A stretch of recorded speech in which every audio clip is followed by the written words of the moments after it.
Bon, ben salut vous autres. Fait que, ce coup-ci, je vous montre quelque chose d'un peu différent de d'habitude. C'est-à-dire que je ne vais pas fabriquer une arme en mousse. Je vous ai montré les bases de plusieurs. Fait que je vais plutôt vous montrer comment vous fabriquer une armure en cuir.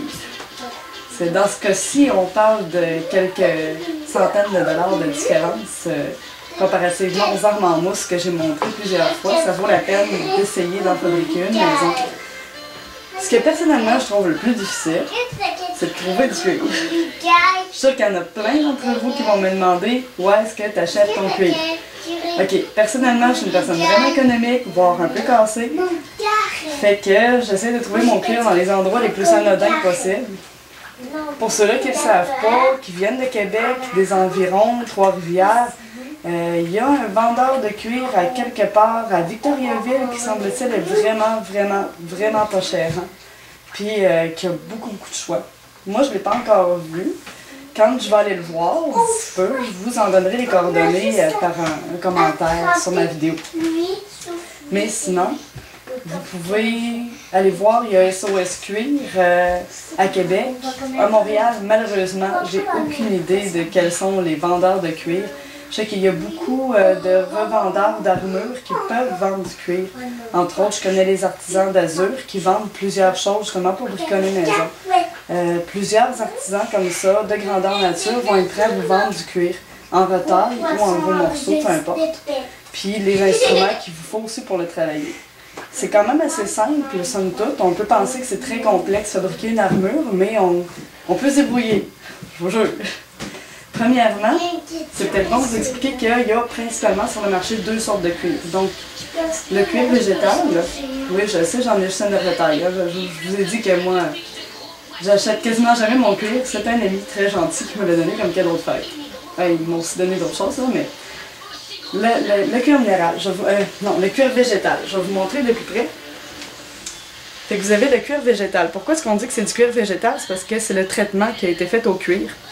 On voit que c'est un cuir qui est très peu traité, il y a plein de petits minous dessus. Puis surtout, c'est un cuir qui peut être mouillé, il n'est pas imperméable.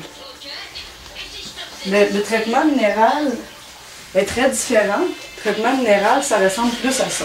C'est du cuir que vous connaissez probablement plus, qu'on voit un peu plus partout. C'est le cuir qui généralement, là, on voit il est déjà tendu, il est tout brillant, il a été travaillé. Celui-là, la particularité que l'intérieur n'est pas très travaillé. Souvent, il va être travaillé des deux côtés, tendu des deux côtés. Le cuir minéral, lui, souvent, en fait presque toujours, il est imperméable. Le cuir minéral, ce que vous pouvez faire avec, lui, c'est que vous n'avez pas besoin de le retravailler, vous n'avez pas besoin de le retraiter. Par contre, vous ne pouvez pas non plus le repeindre. Vous pourriez utiliser de la petite peinture acrylique, très simple, pour faire des dessins dessus. Après ça, vous mettez un solidifiant quelconque comme on met sur des chaussures. C'est tout simplement une push-push qu'on met sur des chaussures pour qu'ils soient imperméables, pour que votre peinture elle tienne bien. Avec le cuir minéral comme ça, ben, vous pouvez quand même, il va toujours rester floppy, comme on dit en anglais. Il va toujours rester plus mou, mais il en existe différentes épaisseurs. Vous pouvez quand même travailler des choses assez intéressantes avec. Je peux vous donner un exemple très simple. Tenez, j'ai deux exemples pour vous autres, pour les amateurs de pirates. C'est ici, c'est un chapeau qui a été fait avec du cuir minéral. Donc, il est traité, comme on le voit, autant à l'intérieur qu'à l'extérieur. L'artisan qui l'a fait, c'est pas moi. C'est un artisan proche de Québec. Et malheureusement, je ne connais pas le nom et j'aimerais bien le connaître parce que je trouve que c'est vraiment très beau ce qu'il fait. Puis, c'est ça, on voit là, c'est juste cousu. Ça prend une machine à coudre spéciale. Là. Moi, je suis pas capable de faire ça, cousu comme ça. Puis, il y a même cousu une belle petite bordure. Fait qu'avec du cuir minéral, dans le fond, vous découpez les morceaux, vous les assemblez, soit avec de la couture, soit avec des rivets. Je vais vous montrer comment faire des rivets plus tard. Puis sinon, ben ça c'est quelque chose que moi j'ai fait, plutôt j'ai ajouté. Ça peut être une bonne idée pour vous, là. J'ai acheté une botte de cow-boy, tout simplement, parce que les bottes de cow-boy ont la particularité d'être très solides en général, d'être vraiment imperméables, faciles d'entretien. Des bottes de cow-boy, c'est fait pour travailler. Sinon, c'est fait pour danser, fait qu'il y a un gros talon, je le sais, ça peut être désagréable dans le bois. Par contre, moi, je suis musicienne. Fait que j'aime les gros talons, ça tape bien du pied. Puis ce que j'ai fait ici, vous pouvez voir, comme je l'ai dit, je suis une personne très économique, vous avez probablement deviné depuis le temps. Ça, c'est juste du suède. Le suède, là, c'est Sur la peau, on a le derme puis l'épiderme. Ben, le suède, c'est juste une de ces deux épaisseurs-là. Donc, c'est un cuir presque toujours traité minéral aussi. L'intérieur est autant traité que l'extérieur, déjà prétendu. C'est beaucoup plus souple, par contre, le suède, c'est plus mince. Fait que ce que j'ai fait pour que ma collerette de bottes se tienne bien, que ça fasse un peu comme des bottes de marin, j'ai rajouté une petite bande de cuir en dessous pour que là, comme ça, elle garde plus sa forme, vous voyez. Puis, ben moi, j'ai rifté. Comme j'ai dit, j'ai pas de machine à coudre capable de faire ça. Fait que c'est très simple. Je vous ai montré mon cuir minéral, il n'est pas traité des deux côtés. La seule chose qui est importante pour faire du cuir bouilli, c'est qu'il faut pas que le cuir soit imperméable. Fait que c'est très simple, là, je veux dire, vous allez chez le marchand de cuir, vous lui demandez un cuir minéral ou végétal, mais qui n'est pas imperméable. C'est la seule chose qui est importante. Il faut aussi qu'il y ait une certaine épaisseur, ne prenez pas du suède comme je vous l'ai montré, c'est pas assez épais, ça tiendra pas. On voudrait que ce soit un cuir. Fait que là, ben, pour vérifier si c'est pas imperméable, c'est assez facile. Vous prenez un coin, vous le mettez en dessous de l'évier, vous attendez qu'il mouille un peu, puis là, ben, vous voyez s'il devient mouillé ou pas. C'est aussi simple que ça. S'il ne devient pas mouillé et qu'il ne se mouillera jamais, vous ne le durcirez jamais. Auquel cas, c'est pas grave. C'est quand même utiliser toute la vidéo que je vais faire pour faire des armures, pour faire des objets, des sacoches, peu importe. Puis quand même, c'est ça, vous aurez juste à pas le bouillir, donc sautez la phase bouillie. Donc, on commence. Première étape, qu'est-ce que je veux me faire? Je vais me fabriquer un braisseur. Avec vous autres, je vais y aller simple. On va commencer par un braisseur. Ça va être le même modèle, la même chose pour n'importe quelle autre pièce d'armure. Fait qu'un braisseur, pour commencer, la première chose que je vais faire, c'est me loguer sur le net, regarder les images, aller checker les vendeurs, puis tous ceux-là qui ont créé des braisseurs avant moi. Même les braisseurs de jeux vidéo sont une bonne référence des fois. Je filme, etc. Puis là, ben, je vais essayer de trouver des modèles, puis je vais trouver quelque chose qui est joli. Puis je vais peut-être même utiliser 3-4 images différentes qui sont jolies pour finalement me prendre un modèle et faire un croquis. Ouais. Tu sais le truc qu'on dit en art, là, faites des croquis, c'est tellement inutile. Non, c'est le fun de faire un croquis. Comme dans, c'est pratique.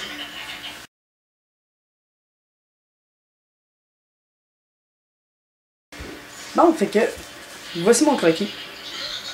Hein, il n'y a pas besoin d'être beau, là, c'est juste un croquis. Puis, j'ai pas fait le patron, j'ai juste dessiné ce que je voulais que ça ait l'air à la fin. Tu sais, comme il va y avoir une main ici, puis un bras là. Puis, ça, c'est le dessus. J'ai pas besoin de faire les petits dessins que je vais vouloir faire à la fin de ça. Avec la peinture, c'est un croquis. J'ai juste besoin de savoir quelle forme parce que je veux qu'il aille.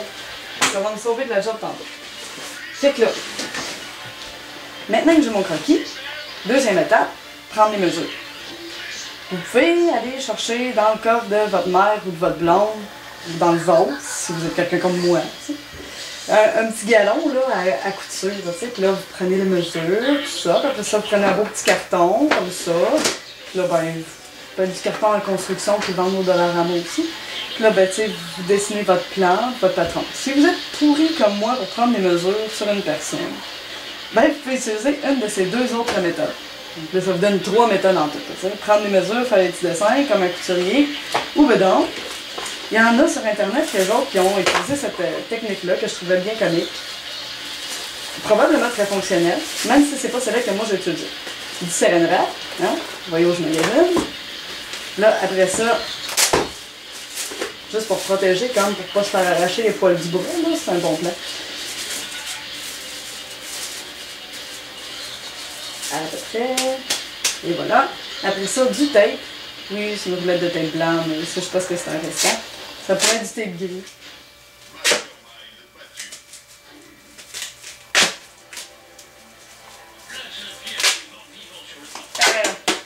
Ok, c'est peut-être pas facile, ça.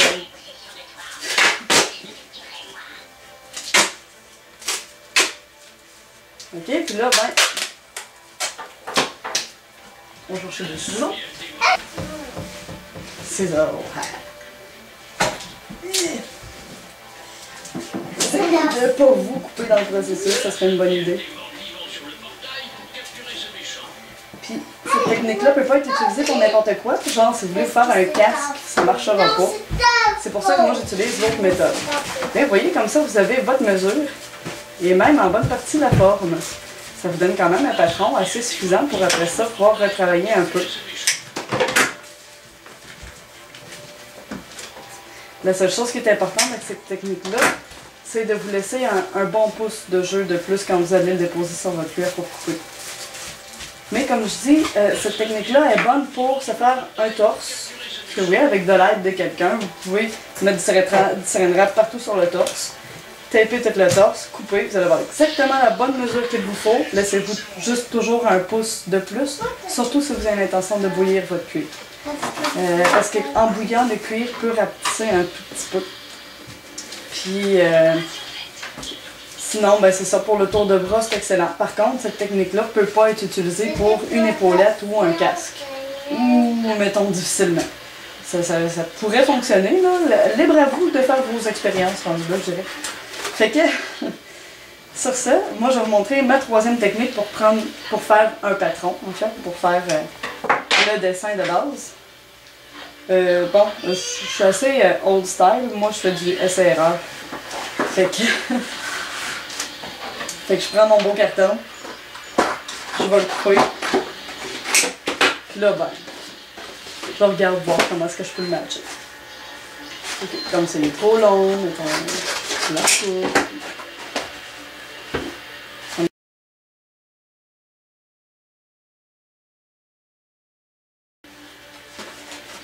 Fait que j'ai-tu besoin de vous dire que, idéalement, il faudrait que ce soit pareil des deux côtés. Vous n'êtes pas pour le plier, votre carton, c'est pas grave, c'est juste du carton, c'est pas votre modèle final. Je vais vous arranger pour qu'il soit pareil des deux côtés.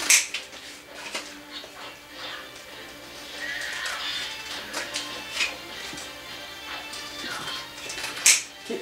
Puis votre carton, là, c'est important qu'il soit vraiment à votre goût. Ben, c'est du carton, mais vraiment à votre goût, comme dans, tu sais, faut pas qu'il y ait un jeu, faut pas que vous vous dites, ah, je vais le faire mieux sur la version finale. Non, non. Sur la version finale, vous voulez pas gaspiller votre cuir. Fait qu'arrangez-vous pour que ça fonctionne bien tout de suite.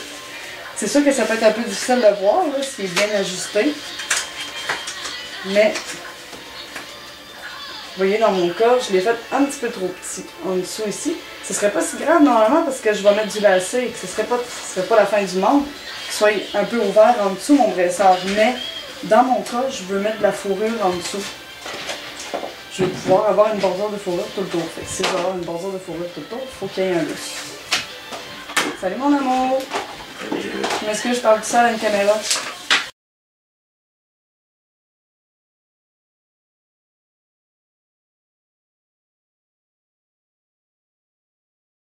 Bon, fait que je vous disais que j'aimais faire du essai-erreur. Ben voici mon premier essai. Poubelle. Mon deuxième essai. Poubelle. Mon troisième essai. Je le donne. Fait que là, ben, maintenant, je vais faire de la place un peu.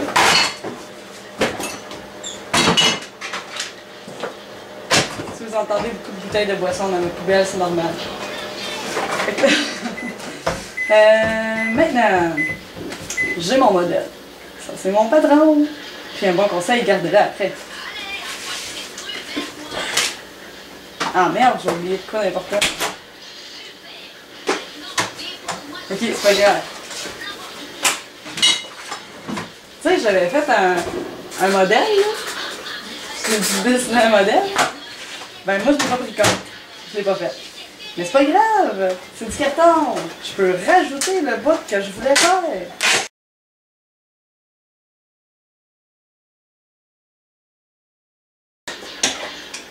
Maintenant que j'ai mon patron, c'est le moment qui est chaud. Couper le morceau de cuir.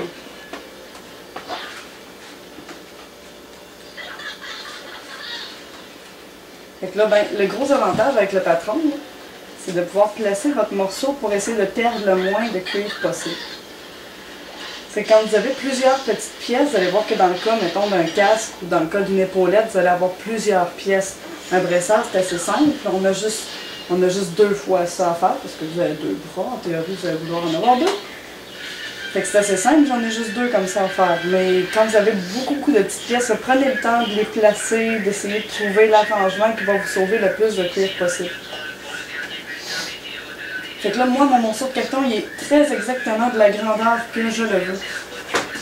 Fait que j'ai pas besoin de lui rajouter de jeu autour ou quoi que ce soit. C'est ce que je vous disais, là, l'avantage de sur celui que j'ai fait avant, que j'ai jeté, je sais plus. Pas grave. Donc l'avantage, c'est ça, c'est que je sais exactement la mesure qu'il me faut. Fait qu'une fois que je le dépose sur mon carton, ben là, j'ai juste à prendre un peu de crayon, puis dessiner le pourtour.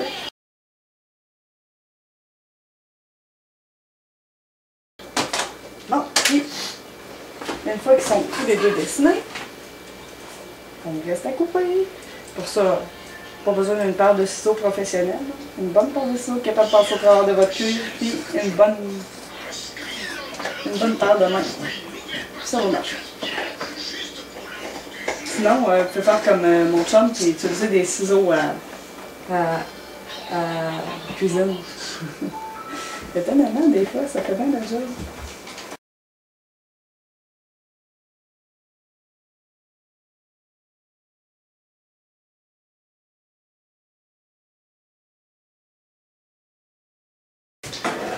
Fait que voici, ils sont tous les 2 coupés. La seule chose que j'avais peut-être oublié de vous spécifier, c'est que, évidemment, si vous avez une forme, vous devez l'inverser pour les 2 côtés.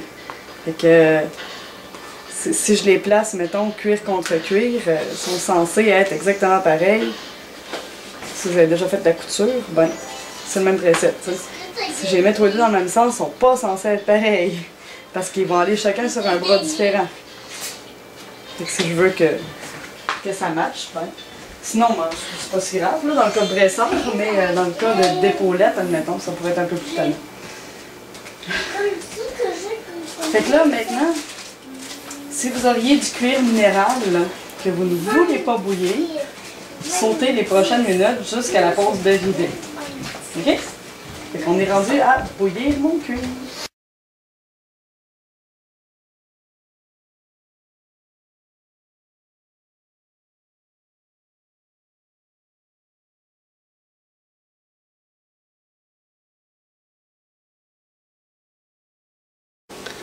Bon, fait que pour faire du cuir bouilli, maintenant, c'est l'étape où est-ce que la caméra va bouger beaucoup parce qu'il faut que je la tienne. Fait que pour commencer, moi j'ai acheté des petites chandelles, comme ça, beaucoup de petites chandelles. Vous voyez, dans ma chaudronne qui est là, il y a à peu près 36 chandelles. Non, c'est pas vrai. 12 plus 6, ça fait 18 chandelles. Fait qu'il y a à peu près 18 chandelles que j'ai cassées. J'ai enlevé la mèche, évidemment. J'ai tout mis dans ma chaudronne, puis je les ai fait chauffer sur le rond jusqu'à ce qu'ils fassent des bulles. Une fois qu'ils font des bulles, vous pouvez fermer le rond. Parce que sinon, votre cire va s'évaporer inutilement. Après ça, je vous recommande vivement de faire un test. Donc, je vous avais dit, le cuir, c'est pas grave qu'il soit traité d'un côté. La seule chose qui est importante, c'est qu'il ne soit pas imperméable. J'ai testé avant, évidemment, si mon cuir, je pouvais le mouiller à l'eau. Fait que oui, quand je m'en vais en dessous du lavabo, ça tourne. Je fais couler de l'eau. Je fais couler de l'eau dessus le cuir. Ça peut prendre un petit certain temps, mais vous allez voir qu'il va finir par se mouiller. Des fois, en le frottant, ça aide. Donc, voilà, on voit. Vous voyez, il a absorbé de l'eau, il est mouillé. Il est plus foncé. Fait que ça veut dire que je peux le bouillir. La seule chose qui est importante, c'est qu'il puisse absorber des liquides. Fait qu'une fois que ma cire à chandelle est toute fondue, en passant, prenez une vieille casserole ou une casserole que vous n'utiliserez plus parce que vous allez vouloir laisser votre cire dedans en permanence après. La cuillère de bois, par contre, au lave-vaisselle, moi, c'est bien nettoyé. Puis là, ben, vous faites un premier test. Il faut le tremper. Vous attendez. Habituellement, moi, je le laisse à peu près 3 minutes, mon cuir, mais là, c'est juste un test. On n'a pas besoin d'attendre le 3 minutes complet. C'est juste pour voir comment est-ce que mon cuir va réagir. Parce que tous les cuirs sont différents, surtout quand on ne sait pas exactement ce qu'on achète comme moi, ou qu'on l'achète même pas. Puis qu'on attend qu'un bon ami nous en donne. Puis là, ben, là c'est très chaud, évidemment. C'est de la cire bouillante, fait que touchez-y pas. On attend un petit peu qu'il refroidisse.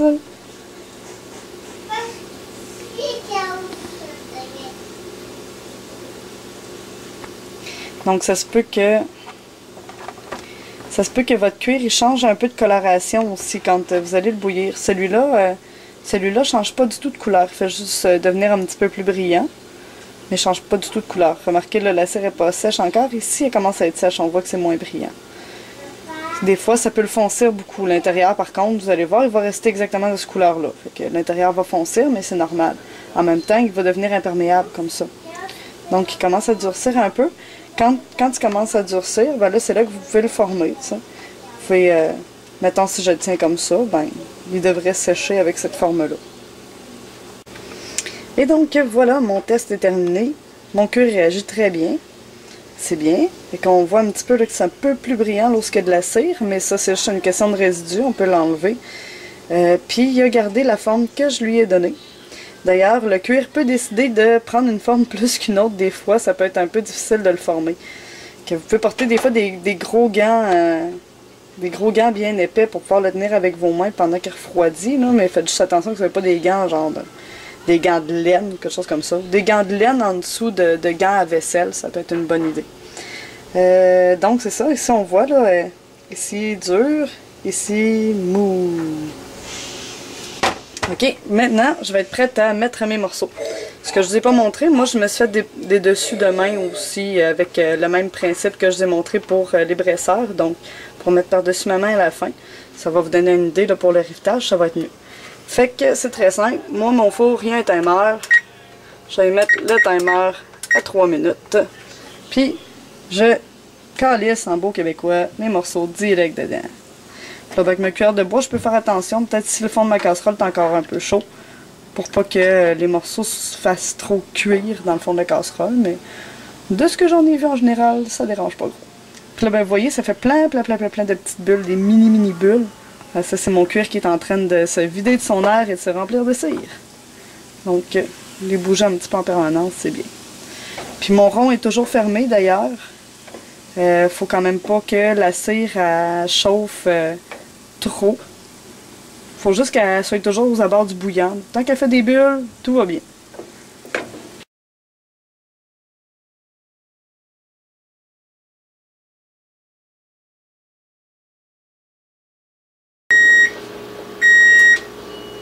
Bon, mon timer a sonné.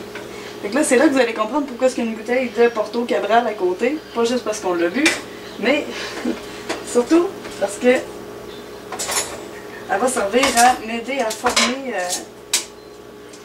mes morceaux. C'est vrai que c'est important de ne pas faire trop de morceaux à la fois parce que sinon vous n'arriverez pas à les tenir comme vous le voulez. Fait que ceux-là, c'est mes petits morceaux de main qui vont être par-dessus ma main à la fin. Je vais essayer de les tenir avec des ustensiles et autres parce que comme je vous l'ai dit, c'est très chaud, de la cire chaude. Puis là, ben, je vais les placer sur ma bouteille parce qu'une bouteille, bon, on essaie de trouver le truc du bord qui a à peu près la forme qu'on veut. Là.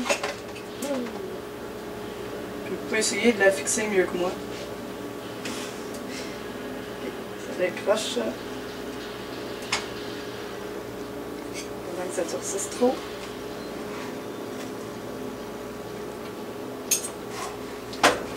Là, ben, c'est ça. Comme ça, c'est pour mes mains. Vous voyez ça, là. Je suis très résistante à la chaleur des mains, hein, fait que faites pas nécessairement ce que je fais. Mais comme ça, c'est mes mains, ben, je veux que le rond soit assez petit, dans le fond. C'est pour ça que j'ai pris une bouteille de Porto. Par contre, pour un casque, j'ai pris une petite chaudière pour faire pour que la courbe soit plus de la grosseur de ma tête. Parce que je n'ai pas la tête de la grosseur d'une bouteille de Porto, heureusement. Là, ben, faut juste attendre que ça sèche. C'est long. Ça tient tout seul. Puis maintenant que ça tient tout seul, ma cire, elle ne bouillonne plus. Fait que je vais repartir un peu mon rond avant de mettre mes autres morceaux. Que, comme je l'ai dit tantôt, c'est juste important que la cire elle bouillonne. Tentez aussi longtemps qu'elle bouillonne, tout va bien. Vous n'avez pas besoin d'un thermomètre à bonbons si vous faites juste vérifier qu'il y a des bouillons.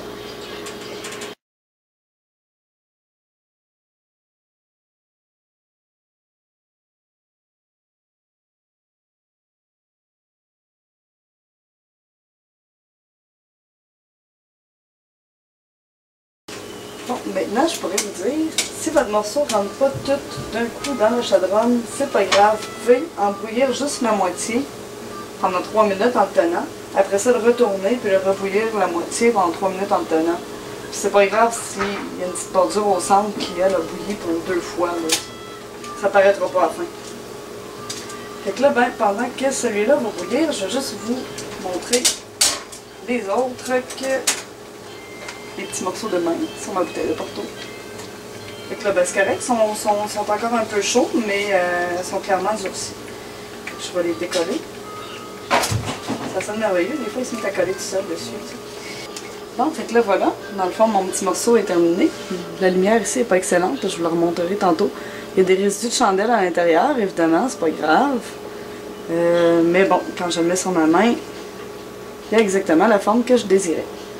Fait que maintenant, pendant que l'autre morceau est en train de cuire, j'ai ma vieille guenille de coton. C'est simple, là, un vieux t-shirt pourrait faire l'affaire. Puis là, ben, il faut frotter, frotter, frotter, beaucoup, jusqu'à ce qu'il n'y ait plus de résidus de cire nulle part. Il faut aussi, là, s'il y en a vraiment qui fait gratter avec un petit couteau l'excédent, l'important c'est qu'il n'y en ait plus nulle part. Mais, on va continuer ça plus tard. Que mon premier brasseur va être prêt à sortir. Donc, on prend la bouteille de Cadral. Et la même chose que tantôt. D'ailleurs, c'est ça, vous avez remarqué que j'ai mis un carton, hein, évidemment. Essayez de salir le moins possible votre four, ou pire encore si c'est le four de maman.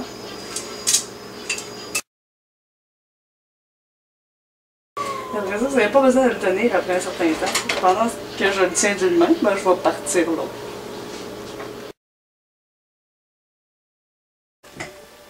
Bon, fait qu'on va être rendu à la partie rivetage et attache. Pour ma part, je trouve que c'est la partie plus difficile peut-être à montrer. Donc j'ai mon brasseur. Vous voyez ici, il y a quelques bosselures. Là, ça c'est parce que je l'ai... Il a à côté dans le fond de la casserole, puis il a brûlé un petit peu. C'est pas très grave, là. Moi, tant qu'à moi, ça fait juste rajouter de l'expérience à l'armure. Mais c'est comme je vous disais, si vous voulez pas que votre cuir il brûle un peu dans le fond de la casserole, ben essayez de le brasser, là, de le maintenir pour qu'il touche pas le fond toujours au même endroit. Fait que il y a plusieurs façons de fixer un brasseur, hein, comme vous le savez déjà. Je pourrais soit lui poser des petits œillets, puis après ça, je pourrais le lasser. Donc des œillets, ici j'en ai un comme ça, je vais essayer de vous le montrer. Un petit œillet comme ça, hein, vous reconnaissez ça, on passe des lacets dedans, puis c'est toujours en train d'arracher mon petit œillet.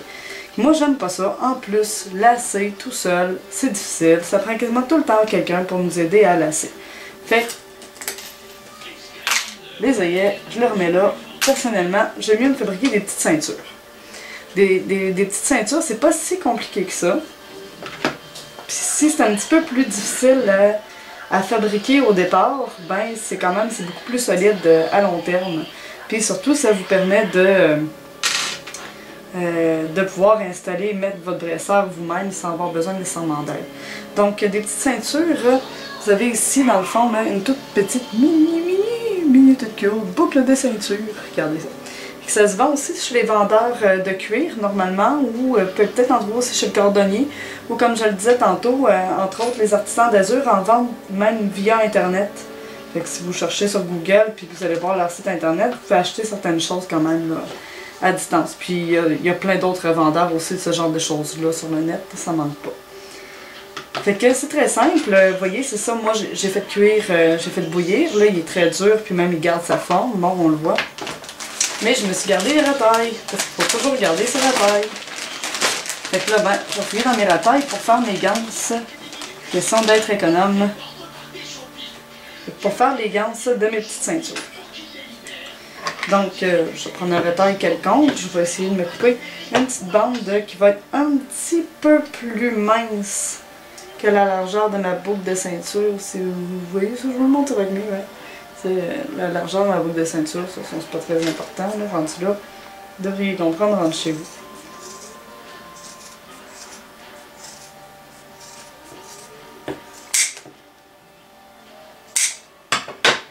Bon. Après ça,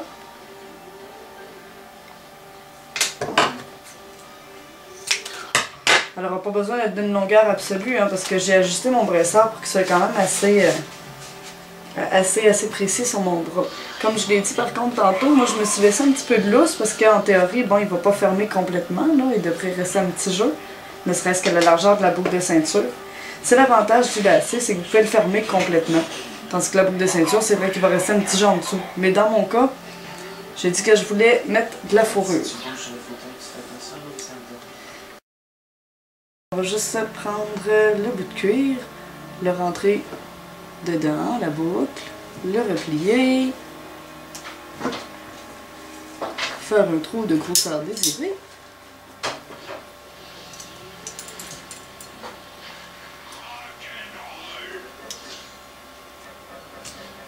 C'est possible de pas percer la boucle.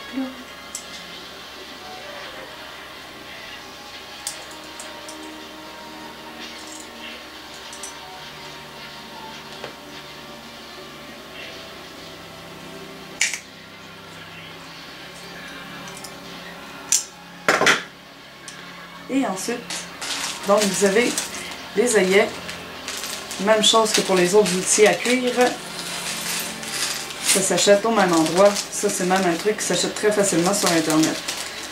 Ceux-là je les ai achetés chez les artisans d'azur, donc il y a deux morceaux, vous avez les morceaux de dessous et les morceaux de dessus.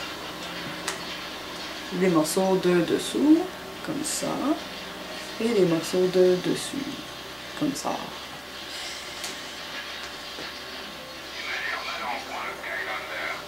Et donc, quand vous placez votre petite boucle de ceinture, faites attention que la boucle soit à l'endroit. Ensuite, on rentre le dessous en dessous, puis le dessus par-dessus. Déjà, comme ça tient toujours un peu, là, un petit rivet. Mais c'est sûr qu'il faut donner un coup de marteau dessus pour que ça tienne vraiment bien. De là, pourquoi est-ce que j'ai une enclume juste ici? Si c'est pas une enclume, ça pourrait être n'importe quel gros morceau de métal bien plat. Puis on donne quelques petits coups dessus. Pour ceux-là qui aiment la perfection, il se vend un outil aussi pour mettre par-dessus le rivet pour que quand vous donnez des coups de marteau dessus, il se fasse pas comme donner des coups martelés par le marteau, là, qui reste bien beau, bien droit. Personnellement, j'aime ça quand il y a un peu d'usure sur mes armures déjà, fait que moi les coups de marteau sur les rivets, j'aime ça. Fait que vous voyez, on a une belle petite ceinture. Magnifique. Puis maintenant, ben, il va juste rester à faire l'autre bout de la petite ceinture. Donc, encore une fois, je vais recouper une autre bande de cuir à peu près de la même largeur. Donc, un petit peu moins large que le bout de ma ceinture pour qu'il puisse rentrer dedans. C'est celui-là qui va être important qu'il soit plus long. Lui, je l'ai fait long pour rien. Il va falloir que je le recoupe très court parce qu'il va être collé après mon... il va être très proche de mon brassard. Tandis que celui-là, il va servir à ajuster. Fait que si je veux pouvoir mettre mon armure par-dessus un gilet de laine, ben il faut qu'il y ait une certaine longueur, celui-là. Puis là, ben après ça, je vais régler mon perce-cuir au plus petit trou, étant donné la grosseur de ma boucle de ceinture. Puis je vais faire des trous dedans, tout simplement. Donc plusieurs trous pour plusieurs ajustements.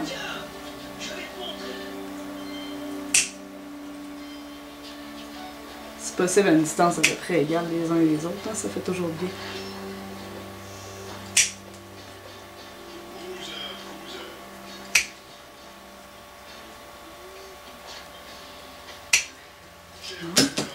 Voilà.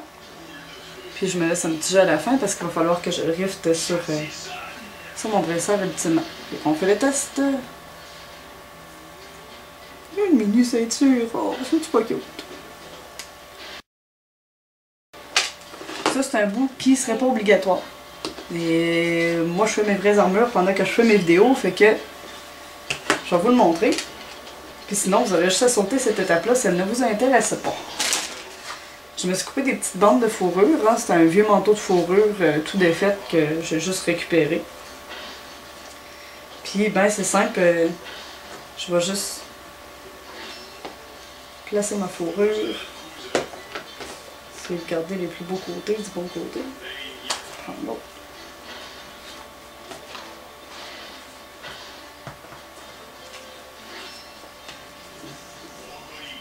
Puis comme ça, je veux juste une bordure, fait que j'ai pas besoin que la fourrure fasse tout l'intérieur de mon dresseur. OK? Puis là, ben maintenant, je vais tout fixer d'un seul coup. Fait que je vais réajuster. Vous voyez pourquoi est-ce que c'est pratique cet instrument-là. C'est qu'une personne, il faudrait que je change les mèches à chaque fois.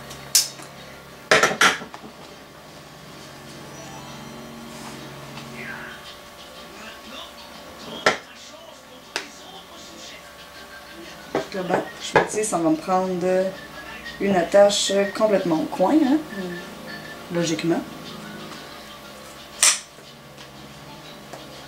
OK. Puis, si vous faites comme moi, puis que vous mettez de la fourrure, un truc qui peut être, qui peut vous aider beaucoup, ça va être de vous mettre un petit washer de cuir. Donc j'ai fait ça avec des retailles, un petit washer de cuir à l'intérieur parce que, bon, comme c'est un vieux manteau de fourrure que j'ai utilisé, hein, c'est sûr que le cuir de ma fourrure n'est pas tellement de qualité. Fait que ça se peut qu'il lâche avec le temps. Fait qu'un petit rivet de cuir comme ça va l'aider à mieux tenir. Par contre, je suis rendue avec une certaine épaisseur, fait que je vais utiliser des rivets, une certaine épaisseur à couvrir, je vais utiliser des rivets en conséquence. Les rivets, il y en a de différentes hauteurs. Il y en a des beaucoup plus gros, des beaucoup plus petits, puis je vous recommande d'en avoir plusieurs grosseurs. De toute façon, ça coûte pas très cher. Là, vous voyez la différence. Ça, c'est pour une petite épaisseur de cuir, et ça, c'est pour beaucoup plus épais de cuir. Là, je vais avoir quand même mon rivet de cuir, ma fourrure, le dresseur, puis la petite ceinture à couvrir. Ça fait beaucoup. Ça me prend un gros rivet. On va commencer par passer le rivet de cuir, la fourrure,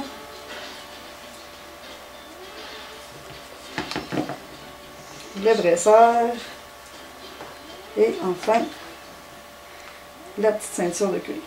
Fait que là, c'est là que je vais la recouper en me disant, mais pourquoi je l'ai faite aussi longue?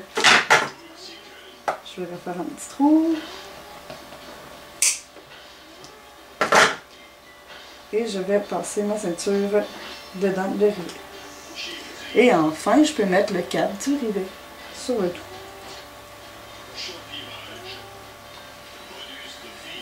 Et voilà. Fait que là, il reste à donner un bon coup de marteau sur tout ça.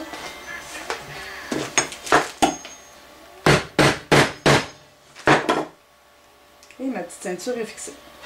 Évidemment, c'est important de faire attention que la petite ceinture soit fixée à l'endroit. Hein? Et là, je vais faire la même chose 3 fois. Donc, on va y aller en accélérant un petit moment.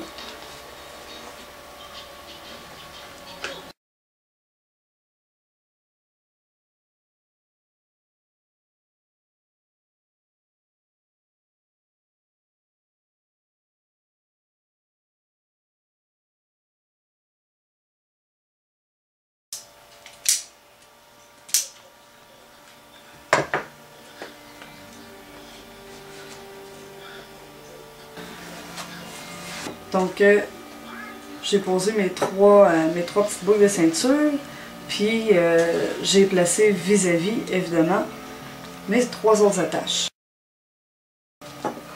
Si, comme moi, vous avez fait un dessus de main, rendu là, c'est pas très compliqué. Hein? Vous prenez des bandes de cuir, puis vous les reliez au-dessus de main pour qu'ils soient attachés ensemble. Pour ça, ben, faut juste prendre la bonne mesure, par contre, évidemment. Donc, je le vois ici, là. Moi je vais mettre de la fourrure aussi aux extrémités, sur le dessus de ma main, mais ça donne quand même une idée. Faut que j'aie une petite bande de cuir qui relie les deux. Dans ce cas-ci, par contre, j'ai besoin d'une mesure assez précise, fait que, comme d'habitude, je vais y aller à l'œil. À peu près 1 pouce. Donc, cette fois-ci, par contre, je peux faire mes bandes de cuir beaucoup plus larges que tantôt, question d'avoir une meilleure solidité. Je sais pas, la restreindre d'une boucle de ceinture ou quelque chose comme ça. Fait que, évidemment, vous pouvez soigner un petit peu le bout là, de votre cuir. Se faire soit des petites poignes comme ça, ou bien le faire rond, sinon, que ça soit plus joli.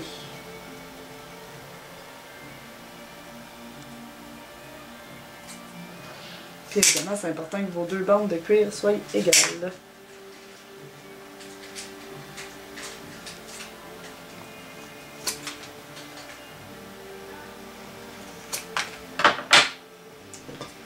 Donc, je vais commencer par fixer un seul côté. Je vais passer mes dos. Puis là, ben moi, je veux mettre de la fourrure aussi. Fait que c'est ça, c'est comme je le disais tantôt, quand on peut fixer toute sa fourrure avec un seul rivet, tous ces morceaux avec un seul rivet, c'est toujours mieux. Je vais peut-être vous montrer d'ailleurs à l'intérieur de quoi ce que ça a de l'air, avec la fourrure. Donc on voit que j'ai mon washer de cuir, le rivet intérieur, la fourrure, le brasseur. Puis de l'extérieur, ce que ça donne.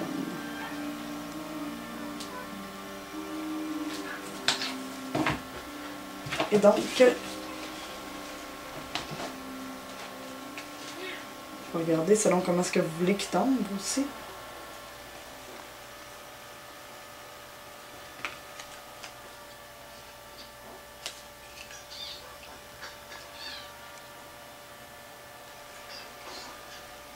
C'est à peu près ça. Fait que maintenant, on va faire ça. On va le tenir au bon endroit.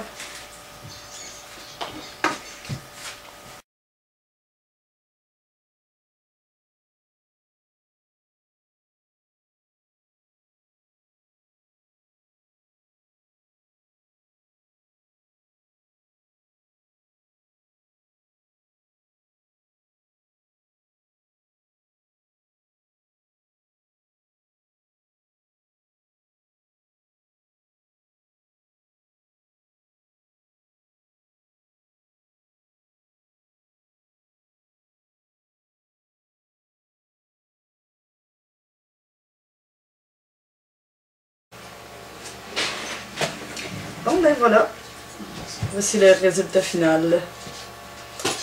Okay. J'ai fait le même principe là, que pour les ceintures que je vous ai montrées ici à l'intérieur pour pouvoir tenir la main. Puis sinon, ben c'est ça, comme je vous disais, la fourrure c'est pas obligatoire évidemment. Bon, c'est le style d'armure que je voulais pour celle-là. C'est sûr que c'est plus simple, pas de fourrure, parce qu'en plus la fourrure, ça fait plein de niveaux. Je vais peut-être vous donner juste un petit exemple de comment faire un œillet. Admettons que vous préférez le lacer. C'est sûr que moi, avec la fourrure, c'est une bonne idée d'avoir les ceintures, d'autant plus que le lacet serait resté pogné dans la fourrure tout le temps. Fait que pour les lacets, je vous montrais tantôt les petits œillets. Pour le moment, j'ai juste trouvé.